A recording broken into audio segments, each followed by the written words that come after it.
To start things out here tonight, we've actually got a special guest, and I don't remember the last time we had a guest on Free Talk Live. It's been a while. It might have even been this guy. Adam Kokesh is back with us. And Adam, welcome back to Free Talk Live. Hey, thanks so much for having me, gentlemen. It's always a pleasure, and it's a super pleasure to actually be able to talk to you, not from inside a prison cell, because you were looking at going to prison for a number of years on some felony charges. Let's rewind real quick here for our listeners who aren't familiar with you and the situation, and take us back in time to summer of 2013 when you got arrested, ostensibly for toting a shotgun in Washington, D.C. Can you kind of recap what was going on? Well, let's take the ostensibly out of that. There was no green screen involved. Okay, good. And yes, even to go back at one step. There were conspiracy theories about you, and so yeah, it's nice to know what the truth was. I'm conspiring to embrace people to be the leaders and alphas of their own lives and to embrace the message of freedom. Yeah, and I think one thing I want made really important, that I think is really important here is that this was all sort of about a march you wanted to do, exactly, where you were going to walk from, you and some people were going to walk from Virginia, where it is completely legal for Americans and people in the geopolitical area known as Virginia to walk around with guns open. It's called open carry. And you were going to walk across a bridge into an area where guns are completely illegal, pretty much. Well, next to that, but yes, and that was the idea. That's where I was going one step back here. And even after we announced that and had, it turned out to be a lightning rod for debate. And I got in over my head a little bit with the organizing, especially considering the challenges I faced in May of that year when I was arrested in an anti-marijuana prohibition rally in Philadelphia for assaulting a police officer who had assaulted me. It was one of those absurd cases where he bumped into me while going to arrest someone else for smoking pot while I was breaking no laws at all. And because he bumped into me and I was in his way, apparently I assaulted him. Mm-hmm. And I ended up doing a week in the federal penitentiary there. And unlike, I want to say, thanks to one of the other organizers of that event, N.A. Poe, who's a great activist comedian with the Panic Hour out of Philly, who spent a week it was like solitary confinement, but they felt they had to put both of us together. So it was kind of an interesting arrangement. And he took a plea or a deal for being released on bond, and I said, screw that, you don't have a case, this is ridiculous, wait till the video comes out, you guys are going to make fools of yourselves. So I said, I'm just going to stay in jail, you can, I'm not, because they said if I went out, I would have to give up my right to own a firearm or to possess a firearm as a condition of that release. And I was like, well, gee, that's an interesting coincidence, isn't it, considering we have this event coming up? Mm-hmm. And when I realized I wasn't going to be getting out right away there, I said, let's do this as a march on 50 state capitals, and got that word out while I was in jail. But I was released the next day because basically they backed down, and the judge knew that the prosecutors and the park police who did that didn't have a case. But this has sort of been a vendetta that the park police have had against me since I started regularly revealing their incompetence on YouTube. Yeah, you would go into the streets in D.C. and the parks with your camera or your cameraman, and you'd corner these guys and you'd ask them tough questions, and they looked pretty bad. So it's not unreasonable to believe that you were being targeted. So, but then again, you showed up in Liberty Plaza, was it? In Freedom DC? Plaza. Freedom Plaza. The ironically named. Right, and with a shotgun. It was like what, 5 in the morning? Tell us the story there. How'd that go? Come on, I haven't got up at 5 in the morning since I was in the Marines.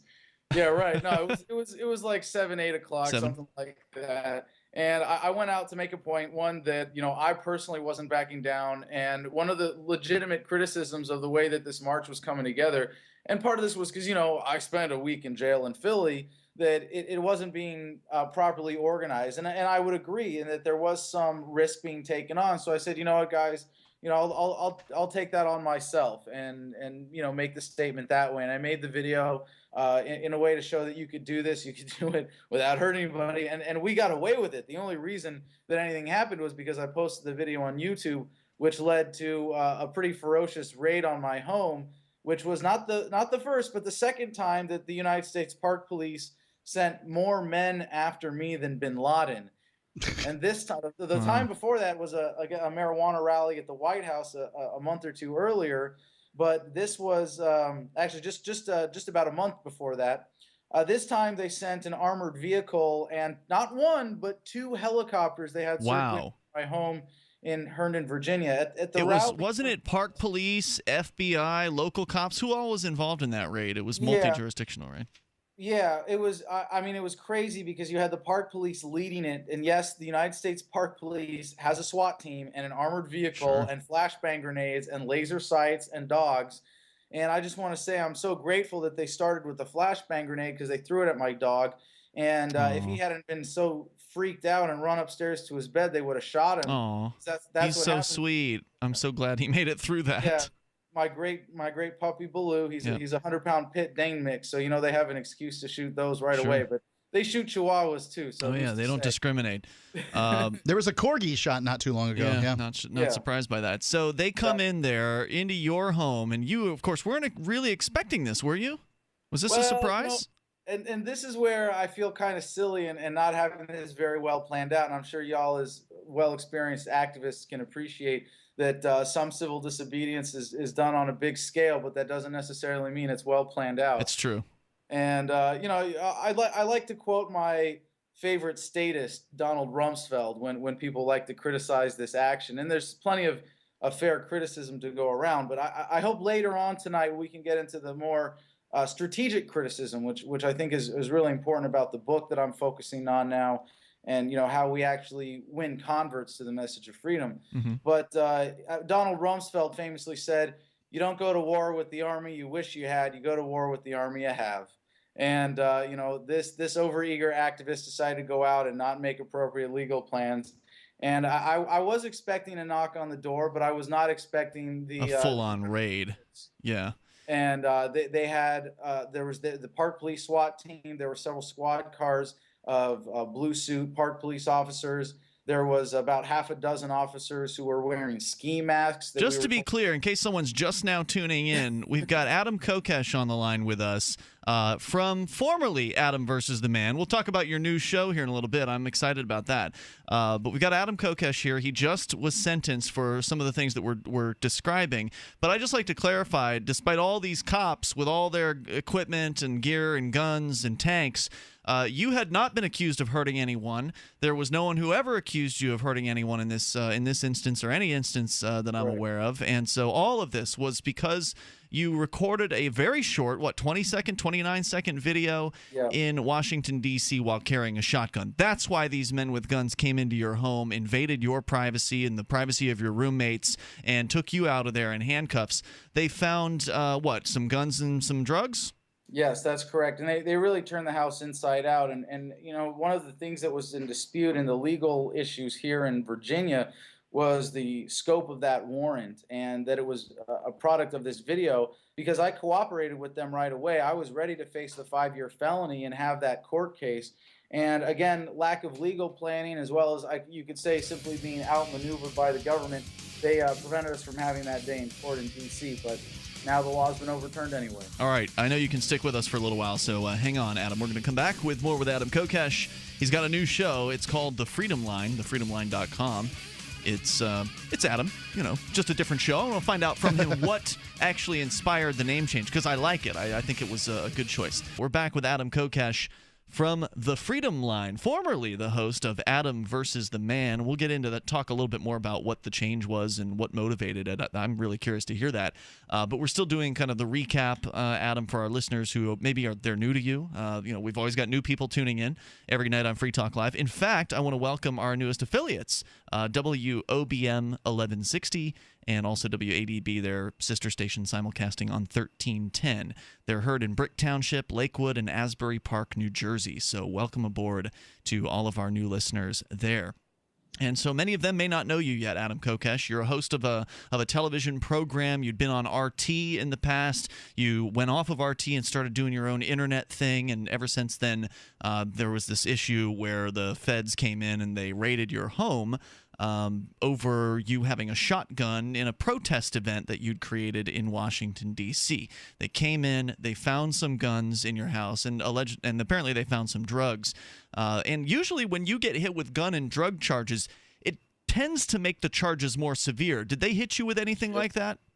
Well, first, Ian, when you say the feds, it makes it sound a lot more serious than it really is. I mean, we're talking about the United States Park Police.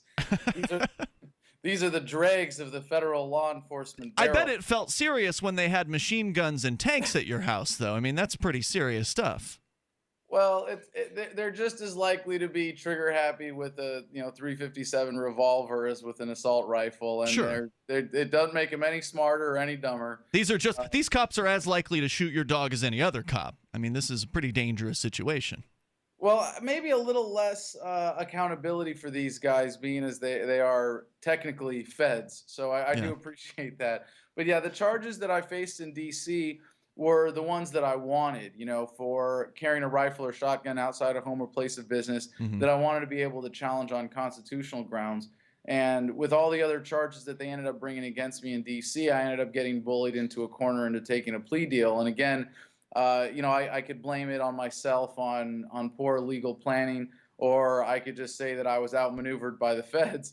But I think I know that I'm capable of outmaneuvering those guys if I put the forethought into it. In this case, it really was a matter of rushing into something. It was hasty. Unprepared. So wait a minute. Clarify something for me. So you got charged in D.C. with the possession of the gun in public kind of charge, but you said they hit you with other charges, because the gun and drug in your house charges, that was Virginia that hit you with those, right?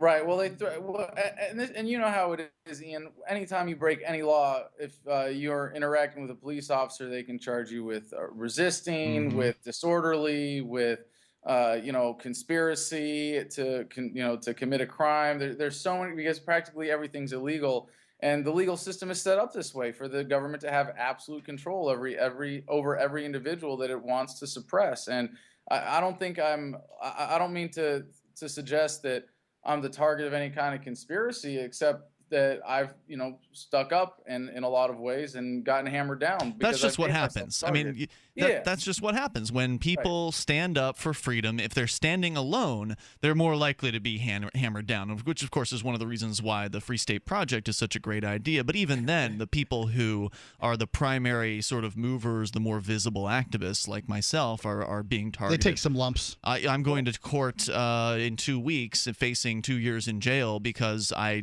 changed my name legally, and the next day went and got a driver's license under my given name, my birth name, and they said that was a criminal act. They said that was what's called unsworn falsification. But they said that's what you had to do in order to get a driver's license at the same time. No, that's not what they said, Mark. I could have gone to the Social Security Administration and gotten some sort of paperwork from them. Well, you asked their bureaucrats, and their bureaucrats said it was fine. The bureaucrats did not stop me from performing that act, so ultimately they assisted me in my misdemeanors. Complicit. Yeah, so it's ridiculous, though. I mean, it was clearly political targeting, clearly targeting me, because of my whatever level of renown or infamy that I have up here. So it's no different. I want to say, first of all, I need to really clarify that I was definitely not standing alone, and I want to thank everybody who stood with me in this. And there were thousands of fans and supporters who wrote to me while I was in jail. And you guys, I mean, I took a little inspiration from the way you guys talk about the Keene Spiritual Retreat as your county jail there. Yeah. And I refer to my time, just so people know that part of the story. I did my first 3 days in a torture chamber and maybe that's a dramatic term for it, but in the Fairfax County Jail, I had a room that was too cold to sleep. I had a t-shirt and shorts. The lights were on 24 hours, God. No mattress, bugs in the cell. I ended up losing 15 pounds in the first 2 months I was in jail when I was in solitary. And but then I got transferred to regular solitary for my own protection, of course. And then I did my last 2 months in general population. And when you have that kind of support behind you, the guards treat you differently, and the inmates certainly treat you differently. And I told everybody I came across, especially the guards, hey, can I tell you something before you go? You're a free, beautiful, independent human being, and you should never let anyone tell you otherwise. Oh, that's nice. But it was a great outreach opportunity, and I refer to it as my government-induced, taxpayer-funded spiritual retreat. Adam Kokesh is with us. He's the host of The Freedom Line at thefreedomline.com. So you were sentenced on Friday in the Virginia case, and we'll talk about that sentence coming up here. More with Adam Kokesh. If you've got a question, feel free to dial in toll-free at 855-450-FREE. That's 855-450-3733. And it doesn't have to be a question about the criminal charges. It could be about, what he's got coming up next, and we'll ask him that on the way. Adam Kokesh is back with us from The Freedom Line, thefreedomline.com, his new website. And Adam, we always have to recap for our listeners that have never tuned into you before. They need to know that you're an activist, you're a liberty-minded individual, a talk show host on television, and you actually stood up for gun rights in Washington, D.C. by toting a shotgun in, was it Freedom Plaza? Was it? Mm-hmm. Yeah. So they did something that you didn't expect. They came after you at your house with an armed troop, a bunch of troops and tanks and helicopters, and raided your house. They found some guns and drugs, charged you in Virginia with those, while in D.C. you were charged with some extra so-called crimes in addition to the toting the gun. What happened with the D.C. situation, and then give us the latest on Virginia with the plea deals, or the sentencing rather, that happened this week? Sure. Well, after doing 4 months in jail, I was let out on pretrial. 4 months pretrial, correct? What's that? That was 4 months pretrial, correct? That wasn't a sentence. That was being denied bail, which was highly unusual for because you were supposedly this big threat, this huge danger, right? Even though you've not hurt anybody or been accused of that. Right, and it was there are very few things that I find painfully offensive that really get under my skin, but the judge that first heard my bond case compared me to Adam Lanza, the shooter. Yeah, the Sandy Hook shooter. Ridiculous. It's basically anybody with a gun is someone who's about to shoot up a school, especially a peaceful gun rights activist who preaches self-defense, and that's.